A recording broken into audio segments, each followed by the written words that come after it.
Well, you've asked for it, and we never, ever, ever deny a request like this. Ladies and gentlemen, and I'm trying to think of when this was. I think this was in 2005. And, you know, I was working at Air America doing the Majority Report with Janine Garofalo. And I was trying to get on Fox News. And I knew it would be my one time to get on. But I didn't know exactly how to quite get on because I had a suspicion that I was blacklisted by Fox News. And you're also a man because they were always inviting Janine on by your they would invite Janine on to like beat her up over the Iraq War. But I would get calls, and this happened for like 5 years. I would get calls from Fox News. Do you want to come on this show or that show? And then they'd call back and they would bump me, but it was always in a weird way that wasn't for breaking news. And what I subsequently found out, you know, and I think they have this at MSNBC, I think they have it at every cable thing, is that you get booked onto a show and then you go onto a list and that gets broadcast around, and then other shows see the list, and then if you're blacklisted by them, they talk to the central booker people and they go, we don't want that guy on the network. Yeah. Because Sean Hannon and I did not get along. And so I had it in my head of what I would do if I ever went on to talk about the war on Christmas. This was a real thing. You know, we talk about it now and it's sort of embers, but this was a major ongoing story about a so-called war on Christmas. And so I got invited on CNN, and you'll see what happens here. But you should also know this, that when we started the session, the guy I was on with was supposed to talk first, but he had a problem with his earpiece or something. And so they went to me first, and it made it that much worse for this guy, because here's what happened. And you'll see it's in 5:4. It's not even in full frame these days. But go ahead. This is me on CNN, I guess 15 years ago. Merry Christmas or Happy Holidays, a Christmas tree or a holiday tree? Which should it be? Depends on whom you ask. We've seen controversy, most notably prompted by the White House. It sent out cards, this card matter of fact, wishing a holiday season of hope and happiness. No mention of Christmas. Some thoughts now on the subject. Sam Teeter hosts the show Majority Report on Air America Radio. Bob Knight is the director of the Culture and Family Institute. It's affiliated with the Christian conservative organization Concerned Women for America. Gentlemen, great to have you with me. Thanks for having us on. All right, well, let's start with the holiday card. What do you think, Sam? Well, listen, you know, as far as the war on Christmas goes, I feel like we should be waging a war on Christmas. I mean, I believe that Christmas, it's almost proven that Christmas has nuclear weapons, can be an imminent threat to this country, that they have operative ties with terrorists, and I believe that we should sacrifice thousands of American lives in pursuit of this war on Christmas. And hundreds of billions of dollars of taxpayer money. Well, Sam, is it a war on Christmas, a war on Christians, a war on over political correctness, or just a lot of people with way too much time on their hands? Well, I would say probably, if I was to be serious about it, too much time on their hands. But I'd like to get back to the operational ties between Santa Claus and Al-Qaeda. I don't think that exists. Bob? Well, we have Help intelligence. Me out here. We have intelligence. You have intel. And where exactly does your intel come from?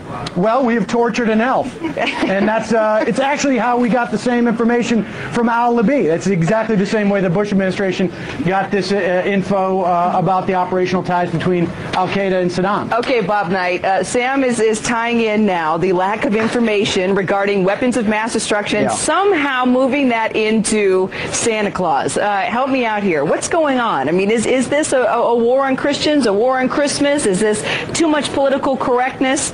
Yeah, well, it was first I want to compliment him on his dry humor, but this is actually a very serious subject because a lot of people are waking up to realize that the war on Christmas is really the culmination of a war on faith, and the idea that the public square has to be cleansed of any religious expression, particularly Christian religious expression.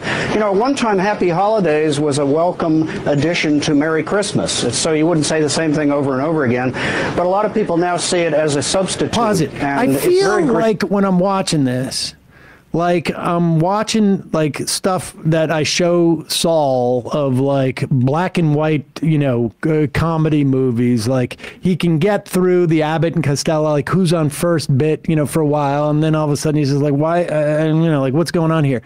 This was like a real news segment, and this was CNN. I mean, you see how responding to Fox's. She is like this is a serious segment to them until I just like really basically take a poop on. Well, the whole I mean, thing. I hate to compliment you, but it was genius. And like I just still when he says this is actually very serious, the fact that you were able to go first and bring it back to the war in Iraq, exactly, it just makes him look that much sillier. That's what really helped this. But right. I'm just trying to communicate to people like this was a real thing, like a real issue going on, not just one segment here. It was like an overarching story that they were trying to tell of like this attack on Christmas and Christians. But go ahead.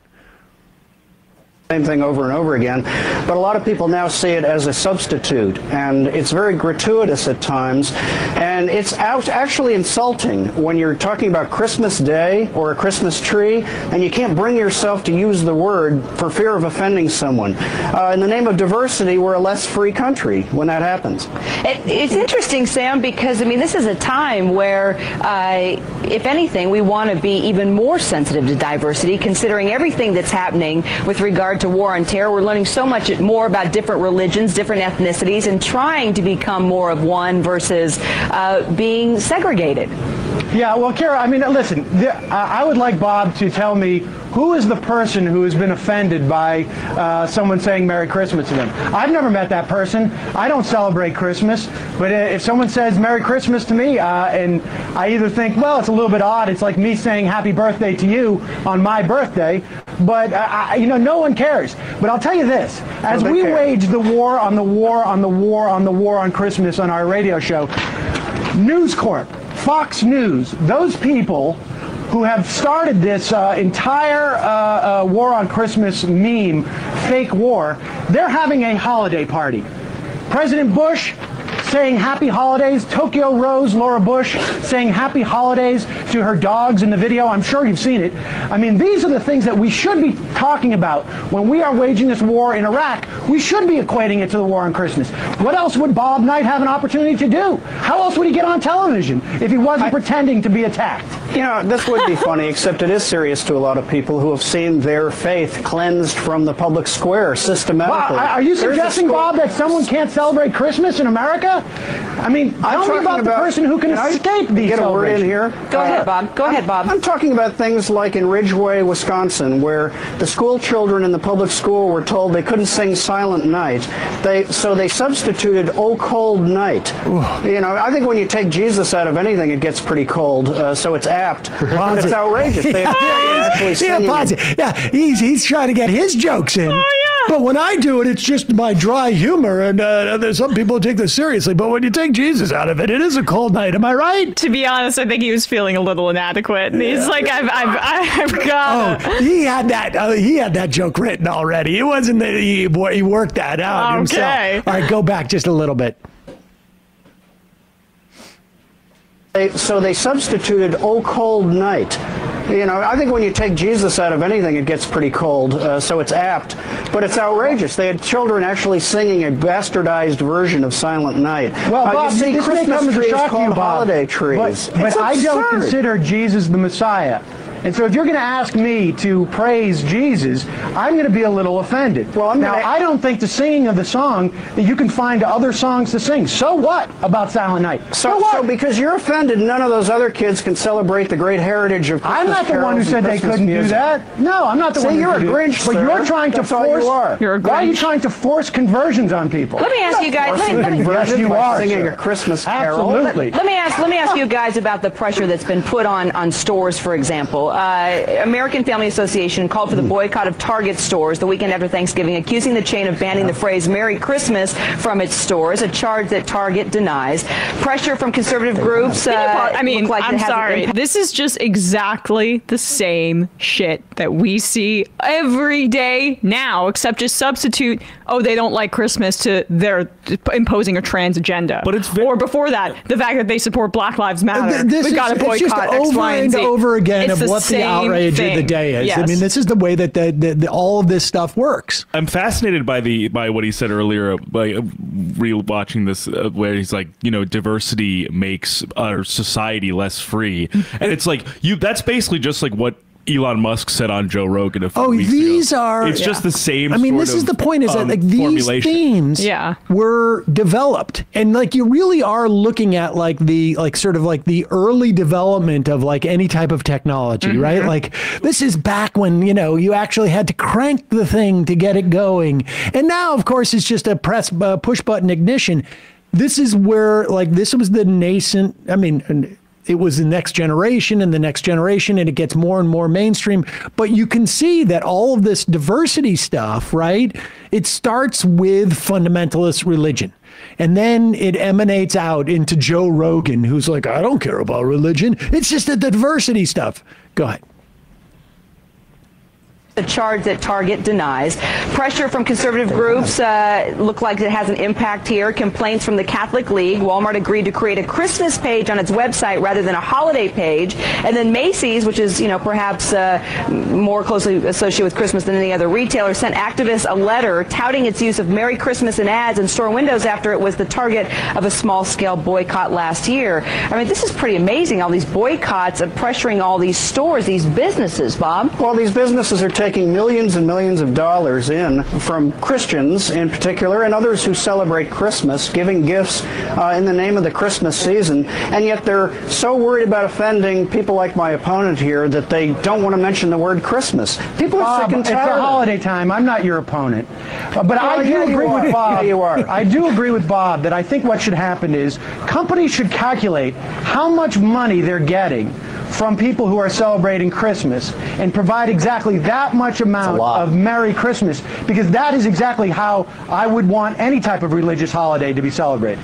Would we be having the same argument about Hanukkah? I'm curious. Would we have the same argument about Hanukkah? Hanukkah is not the same as Christmas. It's not a major holiday for one thing, and this is the Christmas season. That's why billions of dollars are really being spent. It's Christmas. Well, it's also the winter solstice for a minute. Too. I don't know, Bob. People might argue that Hanukkah is just as big as Christmas. Well, I would have to agree with Bob. I would have to agree with Bob on that. And none of them says Hanukkah is as big as Christmas. No, Hanukkah is not a high holiday. Our high holidays are Rosh Hashanah and Yom Kippur, which I'm sure Bob has been protesting why there aren't more Yom Kippur sales or Rosh Hashanah sales. Well, I mean, why shouldn't they be, right, Bob? Well, if that was associated with that holiday, then maybe I would join you, but it never has been. Bob, have you ever protested Martin Luther King Day not being celebrated? I mean, do you resent when people don't say Happy Martin Luther King Day a month out in advance? You know what? Let's put this in perspective. And Bob, I want you to be able to respond. But what's interesting, the CNN USA Today Gallup poll, the question was, is it okay for people to say Merry Christmas? 88% said yes. 11% said no. Yeah, well, 96% of Americans celebrate Christmas. So why would we care about the 4% that get offended by it?